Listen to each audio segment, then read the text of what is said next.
Glorificado seja o nosso Deus, boa noite, a paz do Senhor Jesus.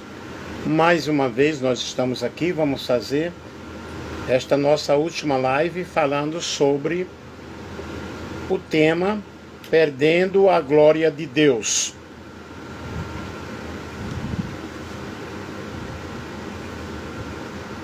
O Templo de Jerusalém era considerado o lugar da habitação da glória de Deus, a Shekinah. E a presença de Deus no Santo dos Santos simbolizava que ele estava no meio do povo. Nós vemos isso em Êxodo capítulo 40, versículo 34 ao 35. E 1 Reis 8, 10 a 11.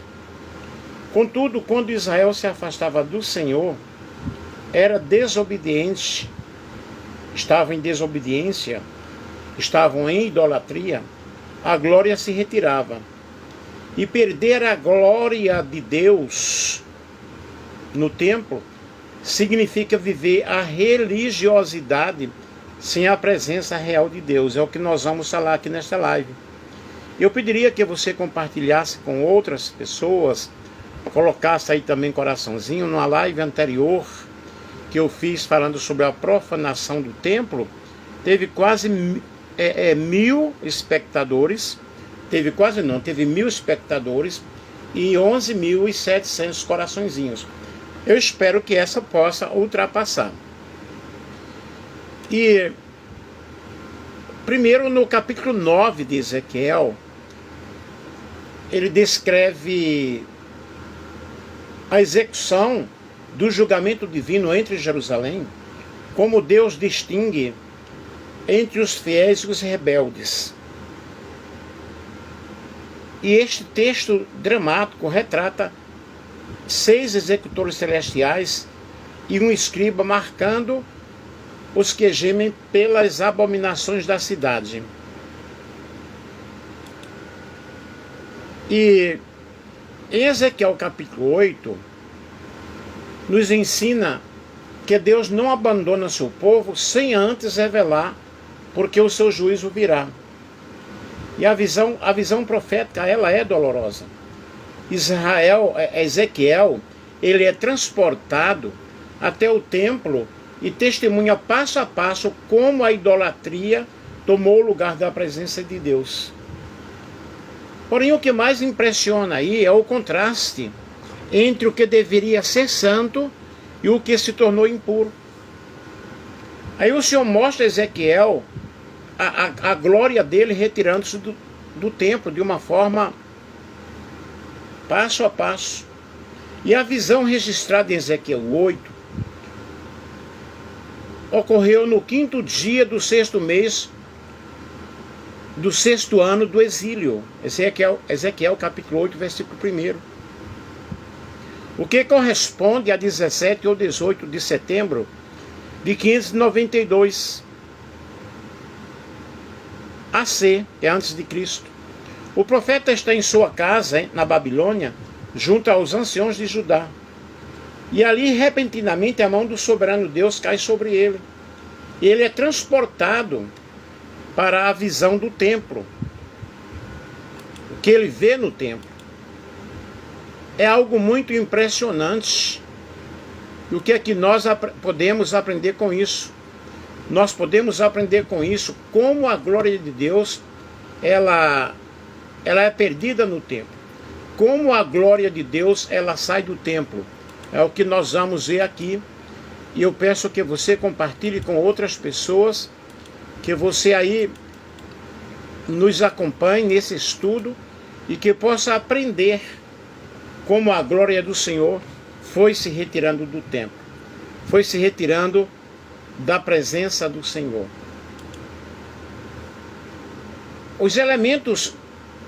Os fundamentos bíblicos para isto, para esta palestra aqui, perdendo a glória de Deus no templo, está em Ezequiel capítulo 10, versículo 18 ao 19, a visão da partida da glória do Senhor do templo por causa dos pecados e idolatria do povo.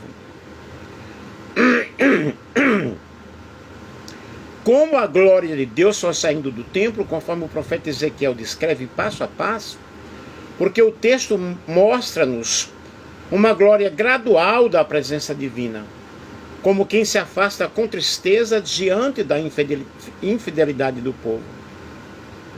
Qual o contexto aí dessa situação? O povo de Judá havia caído profundamente na idolatria e profanação.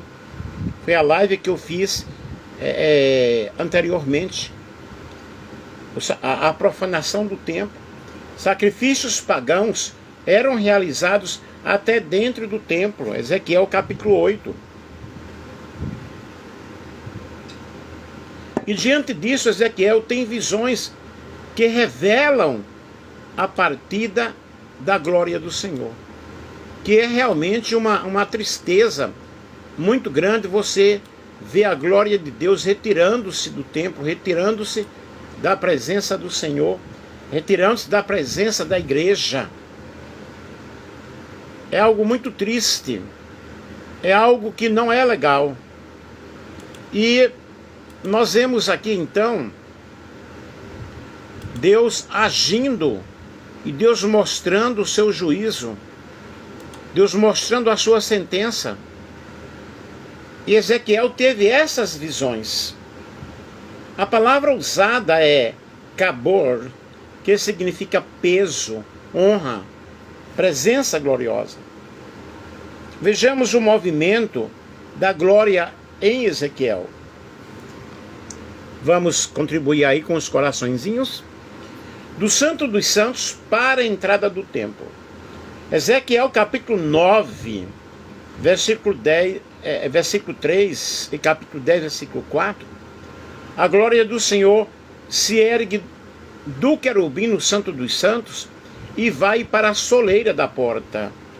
Isso mostra que Deus já não habitaria no lugar santíssimo, mas estaria prestes a se retirar da entrada do templo para o pátio.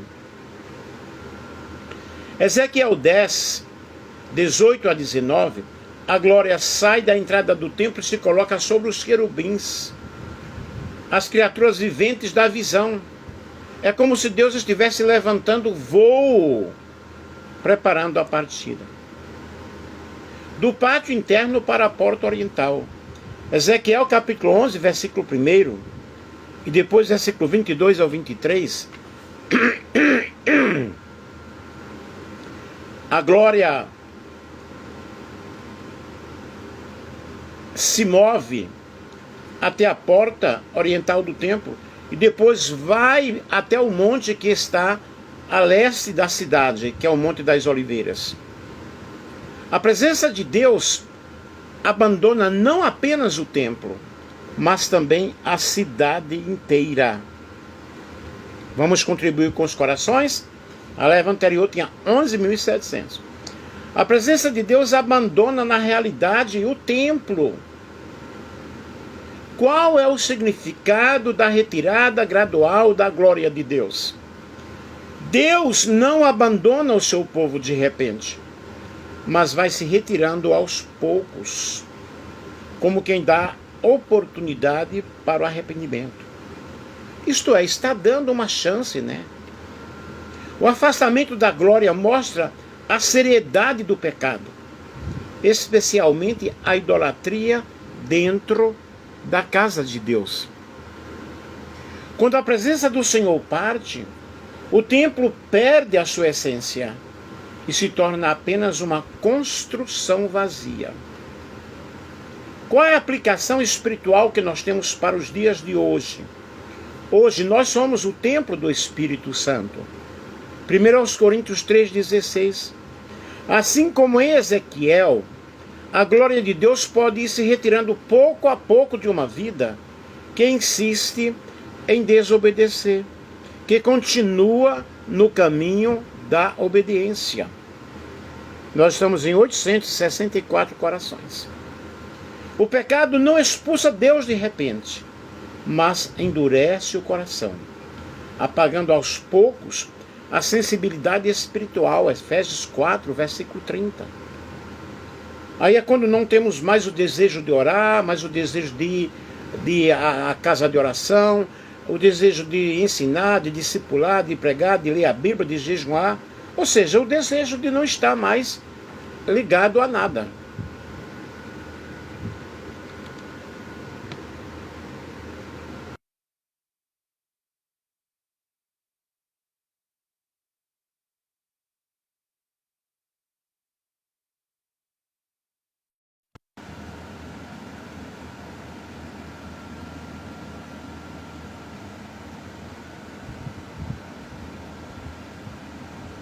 Então, queridos, nós vamos nos afastando da presença do Senhor. E o pecado endurece o nosso coração. A boa notícia é que em Cristo Deus deseja restaurar a glória e encher novamente seu povo com a sua presença, com o seu Espírito Santo. Ezequiel 43, 1 a 5. Em Ezequiel, a glória saiu do Santo dos Santos, passou pela porta do templo, parou na porta oriental e finalmente foi para o Monte das Oliveiras.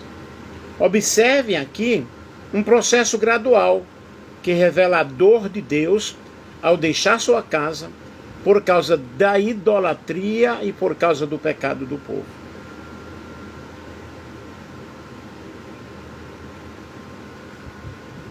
Jeremias 7, 30 a 34, o templo profanado pela idolatria levou ao juízo divino. 1 Samuel 4, 21 a 22, quando a arca foi tomada, a nora de Eli chamou seu filho de Cabô, sem glória, reconhecendo a ausência da presença divina. Mateus 21, 12 ao 13, Jesus expulsa os cambistas do templo, denunciando a corrupção espiritual. Em 1 Coríntios 3, 16 a 17, hoje nós somos o templo do Espírito Santo. E perder a glória de Deus é deixar de refletir Cristo em nossas vidas. Quais são as causas da perda da glória no templo? Idolatria. Substituir Deus por ídolos, interesses ou vaidades. Segundo Reis 21, 3 ao 7. Profanação. Transformar o culto em negócio ou espetáculo. João 2,16. Pecado oculto. O templo era santo, mas o pecado afastava a presença de Deus. Isaías 52:7. Falta de arrependimento. Israel mantinha as práticas religiosas, mas sem quebrantamento verdadeiro. Amós 5, 21 ao 23. Quais são as consequências da perda da glória? O templo torna-se apenas um prédio vazio. Jeremias 26, 6. Reuniões vazias, onde não acontece cura, onde não acontece salvação, onde não acontece libertação, onde as vidas não são transformadas. E o povo fica vulnerável ao inimigo. A religião se torna formalidade sem vida, segundo Timóteo 3, 5.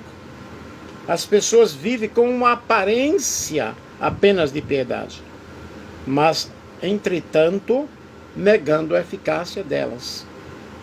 E o testemunho diante das nações é manchado, o nome do Senhor é manchado, é profanado. Ezequiel 36, 20 ao 22. E o que é viver a religiosidade sem a presença de Deus? É um relacionamento real ou íntimo com o divino. É quando a religião se torna mais uma formalidade, uma aparência ou uma obrigação social, do que uma expressão genuína da fé e a conexão espiritual. Alguns aspectos que caracterizam isso: ritualismo vazio, cumprir orações, cumprir cultos, jejuns ou festas religiosas sem sentimento, sem reflexão ou sem um novo nascimento, sem uma transformação interior.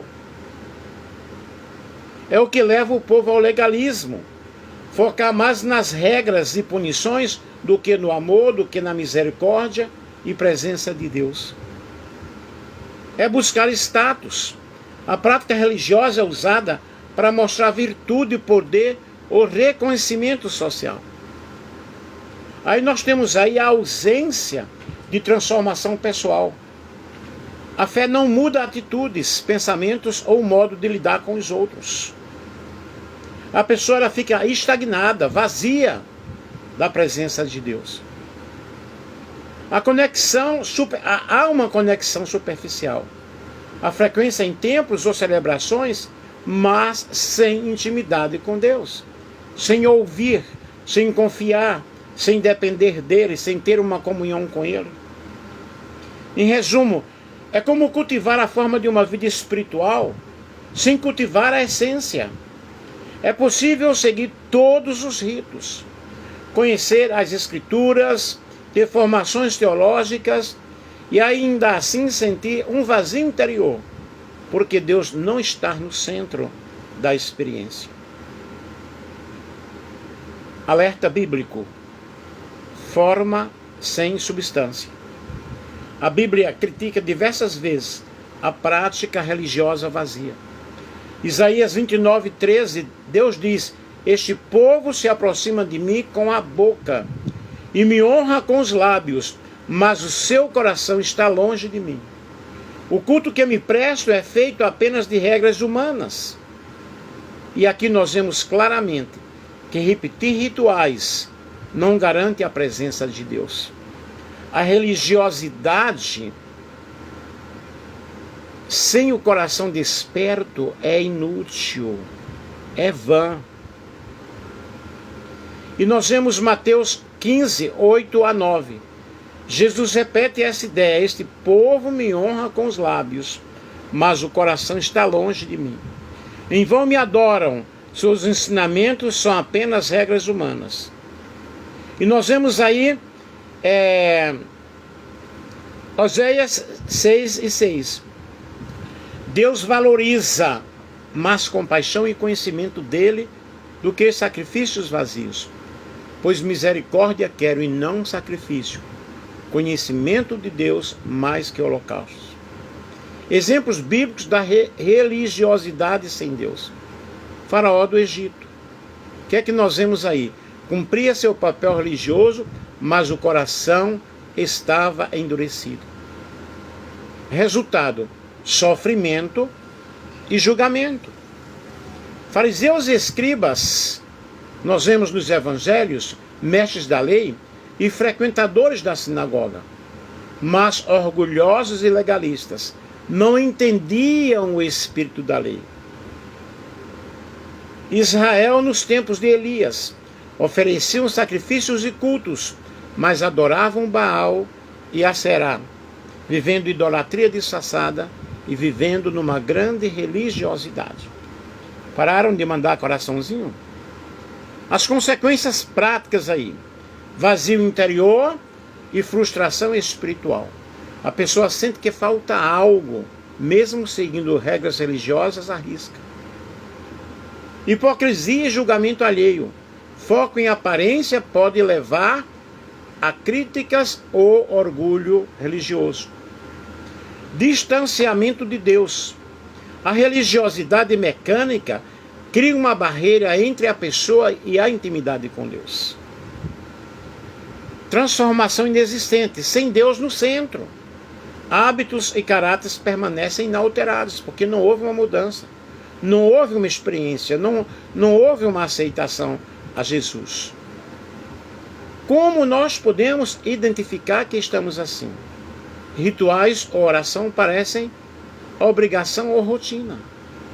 Há pouco ou nenhum sentimento de amor, reverência ou gratidão durante a prática espiritual. E a vida cotidiana não reflete os princípios de Deus, a compaixão, a justiça, o perdão. Não refletimos o caráter de Cristo. Quais são os caminhos para mudar? Buscar a presença de Deus, não apenas através de rituais, não apenas através de jejum, de meditação da palavra, de comunhão sincera. Ou seja, eu preciso de oração, eu preciso de meditação na palavra, eu preciso de uma comunhão sincera, não simplesmente rituais. Aliviar o coração, perguntar: minha fé transforma a minha vida ou apenas a minha imagem? Praticar uma espiritualidade viva, atos de amor, atos de serviço, de perdão, de misericórdia, de honestidade. E ter um relacionamento contínuo com Deus. Não apenas aos domingos, aos sábados, ou hora do culto, mas uma presença real em todos os dias na minha vida. E o templo espiritual somos nós. Quando vivemos no pecado, perdemos a sensibilidade da presença de Deus. A glória não é tradição, mas presença. Não basta o nome igreja ou crente, se a presença de Deus não se manifestar em nossos corações. Cuidado com o culto espetáculo. A fé não pode se transformar em comércio ou show. Devemos manter a santidade. Como eu vou recuperar essa glória? Com arrependimento genuíno. Segundo Crônicas 7:14, se o meu povo que se chama pelo meu nome se humilhar, confessar os seus pecados, ter uma vida quebrantada diante da minha presença, então dos céus eu ouvirei as suas orações. Quebrantamento no culto. Salmo 51, versículo 7. A um coração quebrantado e contrito Deus atende. Obediência à palavra. Santidade no templo interior, que é na nossa alma e no nosso espírito. Buscar a glória de Deus e não a glória dos homens. Perder a glória no templo significa afastar-se de Deus. Ainda que a estrutura religiosa permaneça, sem a presença divina, tudo se torna vazio. O chamado de Deus é para que seu povo viva em santidade, guardando a aliança e sendo o templo vivo cheio da glória de Deus. E assim cumprir-se-á Ageu capítulo 2. A glória da última casa será maior do que a da primeira casa. Então observe que nós perdemos a glória de Deus gradativamente. Às vezes nem sentimos que estamos perdendo. Por isso é necessário ter um cuidado todo especial para que nós possamos manter a presença viva de Deus em nossas vidas. E que nesta noite você possa meditar, considerai os vossos caminhos, como nós estamos servindo a Deus. Amém? Que Deus em Cristo o abençoe a todos.